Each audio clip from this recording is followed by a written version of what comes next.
তো বন্ধুরা, এখানে আবার আমরা যেমনটি বলেছিলাম যে খুব তাড়াতাড়ি ভিডিও নিয়ে চলে আসবো, তেমন আমরা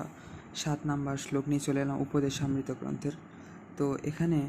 রূপ গোস্বামী পাদ বলছেন যে স্যাৎ কৃষ্ণ নামচরিতাদিসিতাপ্য বিদ্যাপিত্তোপতপ্তরসনস্য ন রুচিকানো